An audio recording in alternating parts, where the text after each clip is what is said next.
감사합니다. 오늘 우리가 부활절 5번째 주일 예배를 드리고 있습니다.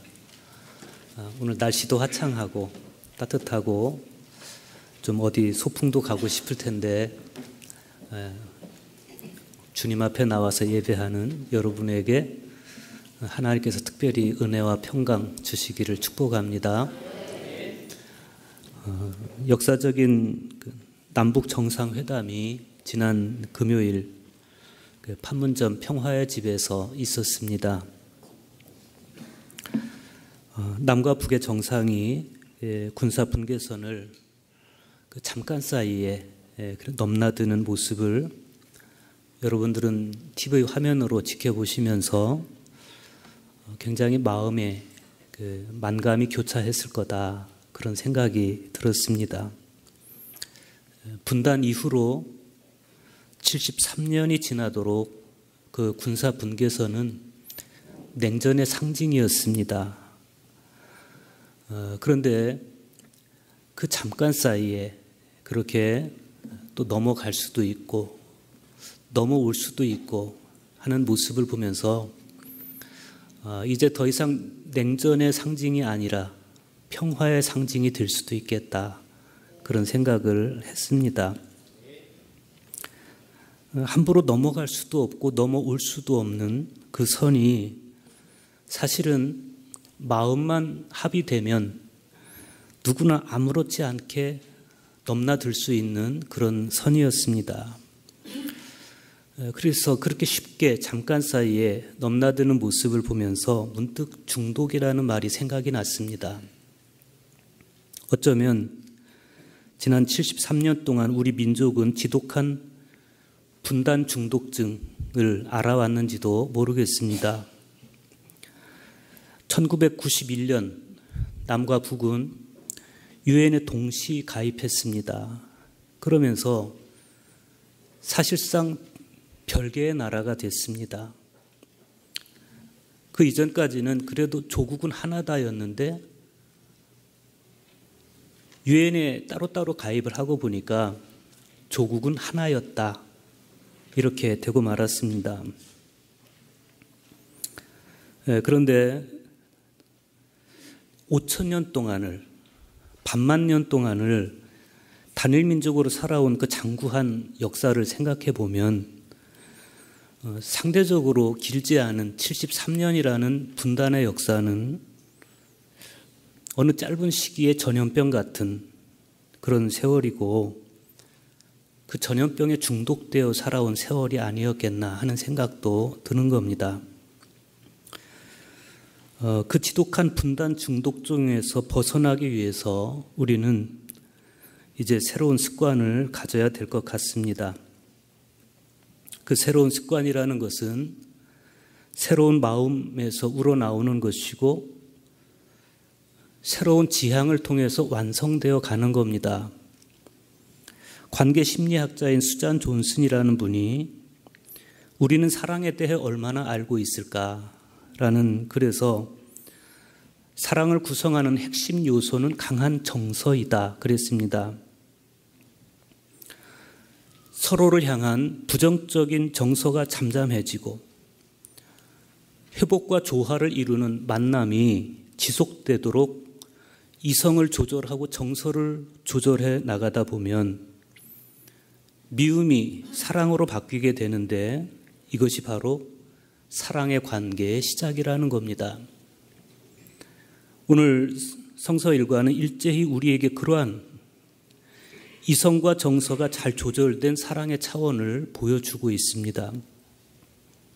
사도행전의 말씀을 통해서는 이방인에 대해서 가지고 있던 지독한 편견을 극복하고 에디오피아 내시에게 말씀을 가르쳐줄 뿐 아니라 그에게 세례를 베풀어주는 빌립을 볼 수 있습니다.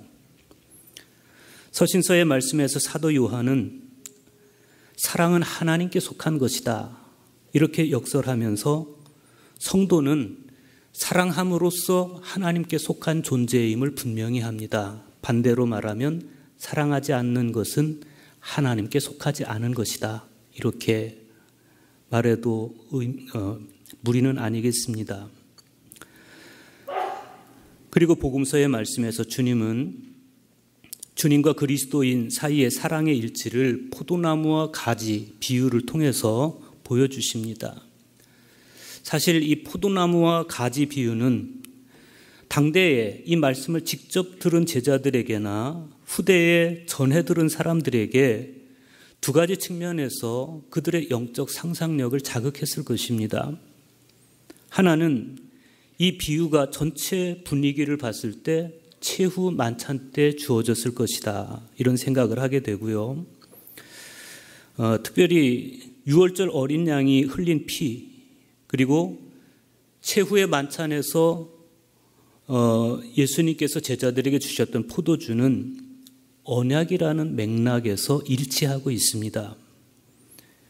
유월절 어린 양이 흘린 피가 하나님과 히브리, 즉 출애굽한 이스라엘 사이의 언약을 기념하는 것이라면 포도나무 열매로부터 우러난 포도주는 주님의 감사기도 유카리스트를 통해서 하나님과 자녀들의 새 언약을 기념하는 표징이 되었습니다.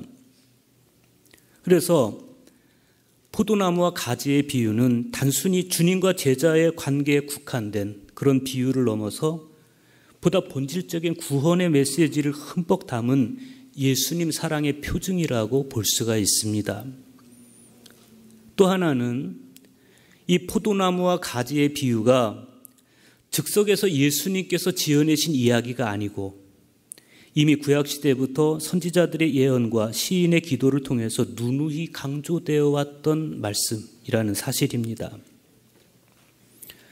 구약성경에서 포도원의 비유는 명백하게 대립하는 이중적인 색채를 가지고 선지자들에 의해서 선포가 되고 있어요. 그 명백하게 대립되는 이중적인 색채라고 하는 것은 하나는 그 포도원의 비유에서 하나님의 사랑이 표징되고 있다는 것이고, 또 하나는 그 비유를 통해서 하나님의 심판을 이야기하고 있다는 겁니다. 이사야 선지자가 이사야 5장 1절과 2절에서 이렇게 노래합니다. 나는 내가 사랑하는 자를 위하여 노래하되 내가 사랑하는 자의 포도원을 노래하리라. 내가 사랑하는 자에게 포도원이 있으며 심히 기름진 사내로다. 땅을 파서 돌을 제하고 극상품 포도나무를 심었도다. 그 중에 망대를 세웠고 또 그 안에 술틀을 팠도다. 여기까지는 포도원을 통해서 하나님의 사랑을 이야기하고 있습니다. 그런데 그 다음 말씀이 비극입니다. 좋은 열매 맺기를 바랐더니 들포도를 맺었도다. 이렇게 말씀합니다. 에레미야 선지자는 에레미야 2장 21절에서 내가 너를 순전한 종자 곧 귀한 포도나무로 심었거늘 내게 대하여 이방 포도나무의 악한 가지가 되면 어찌 됨이냐, 이렇게 안타까워하고, 에스겔 선지자는 에스겔서 15장 1절로부터 6절에서 이스라엘을 열매 맺지 못하는 포도나무로 묘사하면서 그들에게 돌아올 징벌을 예고하고 있어요. 이렇게 이스라엘을 포도원 혹은 포도나무라고 표현한 구약성경의 이야기들마다에는 하나님의 사랑의 심연도 나타나고 있지만 분노와 징벌의 심연도 거기서 예고되고 있습니다. 그래서 구약성경에 나타나는 이 포도원의 비유는 하나님의 자비의 언약인 동시에 심판의 예언으로 선포가 되고 있습니다. 시편 80편에서 아삽은 이스라엘의 목자이신 여호와께 바치는 비탄에 찬 기도를 드리는데, 여호와께서 과거 자기 조상들에게 베푸셨던 은총을 포도나무를 애굽에서 가나안, 이집트에서 가나안으로 옮겨 심은 것에 견주어서 찬양하고 있습니다. 주께서 한 포도나무를 애굽에서 가져다가 민족들을 쫓아내시고 그것을 심으셨나이다. 주께서 그 앞서 가꾸셨으므로 그 뿌리가 깊이 박혀서 땅에 가득하며 그 그늘이 산들을 가리고 그 가지는 하나님의 백향목 같으며 그 가지가 바닥까지 뻗고 넝쿨이 강까지 미쳤거늘 그랬어요. 여기까지는 아삽의 감사와 찬양입니다. 하나님께서 포도나무를 애굽으로부터 가져다가 가나안 땅에 심으셨다는 겁니다. 그런데 이 아삽의 감사의 기도가 어느 순간에 비탄의 기도로 바뀌고 말아요. 주께서 어찌하여 그 담을 허시사 길을 지나가는 모든 이들이 그것을 따게 하셨나이까? 숲속의 메시지들이 상해하며 들짐승들이 먹나이다. 그러니까 농부이신 아버지께서 애굽으로부터 가져다가 가나안에 심으시고 그렇게 사랑으로 돌보시던 이 포도나무가 어느 날 외세의 침략을 받아서 유린되어지고 황폐하게 되고만 그 사건을 슬퍼하는 겁니다. 그들이 받고 누리던 전폭적인 사랑이 어느 날 사라져버리고 말았습니다. 그 이유가 뭡니까? 이사야 선지자의 평가에 의하면 그들이 좋은 포도 열매를 맺지 못하고 들포도 열매를 맺었기 때문이고, 에레미야 선지자의 평가에 의하면 그들이 이방 포도나무의 악한 가지가 되어버렸기 때문이고, 에스겔 선지자의 평가에 의하면 그들이 쓸모없는 자들이 되었을 뿐 아니라 하나님의 법을 범한 나무가 되어버렸기 때문에, 그래서 그들은 버림받을 수밖에 없었습니다. 그런데 아삽이 탄원을 멈추지 않습니다. 아삽은 그럼에도 불구하고 여호와께서 이 포도나무를 결정적으로 다시 일으켜 주시기를 간청합니다. 시편 80편 14절과 15절입니다. 만군의 하나님이여 구하옵나니 돌아오소서. 하늘에서 굽어보시고 이 포도나무를 돌보소서. 주의 오른손으로 심으신 줄기요 주를 위하여 힘있게 하신 가지니이다. 우리가 이런 기도의 사람이 되기를 원합니다. 아삽의 이 기도가 어떻게 되었겠습니까?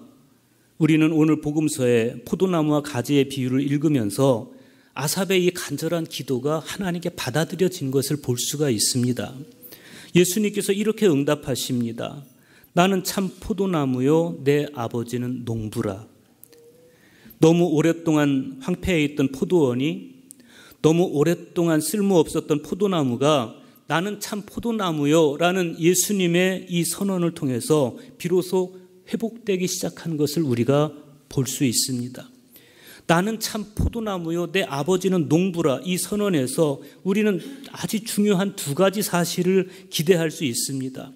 하나는 포도나무를 갖다 심으신 하나님의 본래의 수건이 비로소 예수 그리스도 안에서 이루어지게 되었다. 애굽에서 포도나무를 가져다가 가나안 땅에 심으시면서 하나님께서 기대하신 게 뭡니까? 참 포도나무 열매를 맺기를 기대하신 겁니다. 비록 강대국들 틈에 끼어 사는 작디 작은 나라의 백성들이지만, 그러나 사람이 떡으로 사는 것 아니요 하나님의 입으로 나오는 말씀으로 사는 것임을 그들이 그 기가 막힌 삶을 보여주기를 원했던 겁니다. 그런데 이들이 어느 날 하나님의 통치를 거부합니다. 왕을 세워달라고 이야기합니다. 그 왕도 하나님께서 원하시는 왕, 이런 왕이 아니라 정치 경제에 밝은 왕, 이방 나라의 왕, 저들과 같은 왕을 세워달라고, 주변 나라와 같은 그런 왕들을 세워달라고 그렇게 요구하고, 그러면서부터 이들은 참포도 열매가 아니라 들포도 열매를 맺기 시작합니다. 떡이 아닌 여호와의 말씀을 의지해서 새로운 차원의 삶을 꽃피우는 그런 나라가 되지 못하고, 정치, 경제, 군사력에 의존된 풍요를 갈망하는, 심지어 이방 우상들에게마저도 풍요를 구걸하는 아주 영락없는 속물들이 되어갔습니다. 그런데 예수님께서 뭐라고 말씀하십니까? 나는 참 포도나무요, 이렇게 말씀합니다. 여기 참 포도나무이신 예수님과 들포도가 되고 말았던 이스라엘 사람들이 너무 적나라하게 대조되고 있습니다. 주님은 이제 당신이 친히 참 포도나무가 되심으로써 성부 하나님의 뜻을 이루시려고 하는 겁니다. 장구한 세월 그토록 이루어지지 않았던 하나님의 뜻, 참포도 열매를 발았던 하나님의 뜻이 마침내 그리스도 안에서 현실화되고 있어요. 그런데 여기서 한 걸음 더 나아가서 오늘 본문을 통해서 보는 아주 중요한 사실이 하나가 있습니다. 그것은 예수님께서 당신 혼자서만 나는 참 포도나무다, 이렇게 끝나는 것이 아니라 바로 여러분을 향해서 너희는 가지라 이렇게 말씀을 하시는 겁니다. 그러면서 주님과 우리가 별개의 존재가 아니라 포도나무이신 예수, 참 포도나무이신 예수께 든든히 붙어있는 가지로서 우리를 당신 안에 결합시키고 있어요. 3절에서 5절을 보십시오. 너희는 내가 일러준 말로 이미 깨끗하여졌으니 내 안에 거하라. 나도 너희 안에 거하리라. 가지가 포도나무에 붙어있지 아니하면 스스로 열매를 맺을 수 없음같이 너희도 내 안에 있지 아니하면 그러하리라. 나는 참 포도나무요 너희는 가지라. 그가 내 안에 내가 그 안에 거하면 사람이 열매를 많이 맺나니 나를 떠나서는 너희가 아무것도 할 수 없음이라. 나는 포도나무요 너희는 가지라. 이 말씀은 오늘 저와 여러분의 정체를 시원하게 밝혀줍니다. 주님과 우리의 관계는 둘이면서 하나요, 하나이면서 둘인 관계입니다. 여기에 둘이 하나이요, 하나는 둘이라는 신비의 등식이 생깁니다. 이것이 바로 진정한 그리스도인의 산술입니다. 열매는 어디에 열리는 것입니까? 나무에 붙어있는 가지에 열매가 열리는 겁니다. 하나는 하나일 뿐이고 둘은 둘일 뿐이라고 하는 이 주객 분리의 논리는 내적 생명의 결속과 교류가 단절되거나 차단된 표면적 종교의 단계에 지나지 않아요. 이런 신앙, 포도나무이신 예수님께로부터 분리된 신앙, 이 신앙은 미신이나 마찬가지입니다. 이런 신앙엔 절대로 열매가 맺히지 않습니다. 여기 예수님께서 말씀하시는 열매라고 하는 것은 철저하게 포도나무이신 예수 그리스도를 통해서만 열리는 포도나무 가지에 맺힌 열매, 그 열매를 이야기하는 겁니다. 예를 들어서 사랑의 열매이고 기쁨의 열매, 평화, 인내, 친절, 선행, 진실, 온유, 절제와 같은 성령의 열매를 말하는 겁니다. 이런 영적인 열매는 둘이 하나이요 하나는 둘이라고 하는 신비의 등식 안에 있는 포도나무 가지인 신자들에게 맺히는 놀라운 결실입니다. 문제는 이게 어떻게 가능하겠냐는 겁니다. 사람인 우리가 어떻게 감히 하나님이신 예수님과 일치를 이룰 수가 있겠느냐 이런 거죠. 그런 면에서 나는 포도나무요 너희는 가지라는 주님의 선언이 비현실로 비춰지기도 합니다. 국민일보 기사에 보니까 이번 정상회담을 앞두고 정상회담에 대해서 평가하기를 비현실의 현실화 이렇게 이야기를 했습니다. 이번 정상회담은 모든 것이 비현실로 가득 차 있었는데 지나고 나니까 다 현실이 되었다 이렇게 이야기를 하고 있어요. 여러분, 나는 포도나무요 너희는 가지라. 이 비현실적인 말씀이 우리 안에 이루어지기 위해서는 몇 가지 전제 조건이 있습니다. 첫째, 준비가 되어 있어야 됩니다. 우리 영과 몸이 하나님의 빛을 받아들일 수 있도록 열려진 영적 수준으로 성숙되어야 된다. 두 번째로 이 높은 신비한 영적 체험은 성령의 도우심 안에서만 가능하다는 것입니다. 우리가 여전히 육체의 사람으로 머물러 있으면 우리는 그냥 종교인이 될 수밖에 없습니다. 영적으로 변화된 시각을 통해서 다시 말하면 하나님을 끊임없이 바라보는 하나님을 끊임없이 바라보고 관상하는 이 신비적 활동을 통해서 우리는 마침내 육체적 존재를 넘어서 주님과의 영적 일치에 도달할 수가 있는 겁니다. 이 말씀은 그런 뜻입니다. 그리스도와의 하나됨, 즉 그리스도와의 영적 일치를 이루기 위해서는 첫째로 예수님을 진실하게 따르려고 하는 의지적인 노력, 즉 수덕적인 생활이 있어야 된다는 것이고, 두 번째는 성령의 은총을 통해서 가능한 것인데, 우리가 성령의 은총 안에 성숙하게 머무를 때 그때 비로소 우리는 지금의 우리 상태, 영과 혼과 육이 분리되어 있는, 차라리 이게 비현실적인 이 분리가 극복되어서 마침내 영과 혼과 영이 통합된 존재로서 하나님을 바라볼 수가 있게 된다는 것입니다. 그래서 주님은 4절에서 내 안에 거하라 이렇게 말씀하십니다. 내 안에 거하라, 이 말씀은 내 안에 머물러 있어라 이런 뜻입니다. 나는 그리스도 안에 머무는 것, 그리고 그리스도께서는 내 안에 계시는 것, 신앙의 신비를 이룬 그 상태가 바로 포도나무와 가지가 연합한 상태이고, 그때 비로소 우리가 열매를 맺을 수 있게 된다는 것입니다. 그때 비로소 하나님께서 원하시는 열매 맺는 삶이 가능하게 되는 것입니다. 우리 민족 가운데 포도나무이신 하나님께서, 주님 예수님께서 계시다면, 그리고 우리가 그분의 가지라면 이제 저 북쪽에 있는 동포도 그분의 가지일 수 있다는 것을 우리는 알아야 됩니다. 하나님께서 원하시는 열매, 그것이 과연 뭐겠습니까? 특별히 이 역사의 격동기에 우리가 맺어야 하는 열매는 어떤 것이겠습니까? 그것은 사랑의 열매이고 평화의 열매입니다. 사랑 때문에 예수님께서 이 땅에 오시고, 예수님은 당신의 십자가로서 담장을 허무시고 마침내 평화를 이루셨습니다. 사도행전에 보면 하나님의 사자가 빌립에게 일어나서 남쪽으로 향하여 예루살렘에서 가사로 내려가는 길까지 가라 이렇게 일러줍니다. 여기는 광야입니다. 사막인데 가서 보니까 에티오피아의 국고를 맡은 내시가 예배하러 예루살렘에 올라왔다가 돌아가는 길에 이사야 53장 7절의 말씀을 읽고 있어. 그런데 깨달아지지가 않는 겁니다. 깨달아지지 않는 이유가 있었습니다. 그가 도살자에게로 가는 양과 같이 끌려갔고, 털 깎는 자 앞에 있는 어린 양이 조용함같이 그의 입을 열지 아니하였도다. 이것이 결국 예수 그리스도께서 지신 십자가에 관한 이야기를 하는 것인데, 그것을 지금 이사야 선지자가 예언하는 것인데, 아니 도살자에게로 끌려가는 양처럼 그렇게 잠잠하고 털 깎는 자 앞에 있는 어린 양이 조용한 것처럼 그렇게 지금 자기 목숨이 경각에 달린 이 상황 속에서 그렇게 조용한, 도대체 이 사람은 누구냐 그런 겁니다. 도대체 어떻게 그런 일이 가능한 것이냐.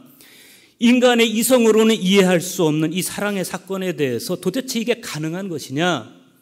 그런데 빌립이 설명을 해주는 겁니다. 그분은 예수 그리스도를 이야기하는 겁니다.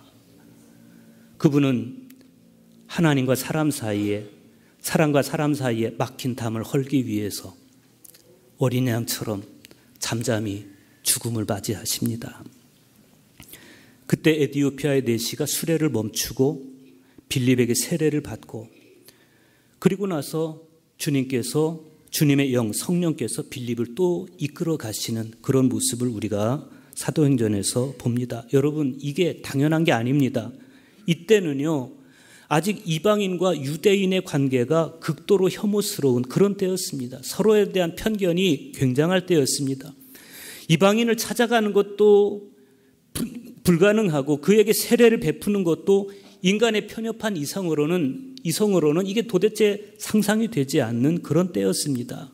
그러나 주님의 사랑은 유대인과 이방인 구분 없이 이미 모든 민족, 모든 사람을 향하고 있었습니다. 바로 이 주님의 사랑스러운 가지로서 우리 역시도 사랑의 열매를 맺는 삶을 살아가야 되는 것입니다.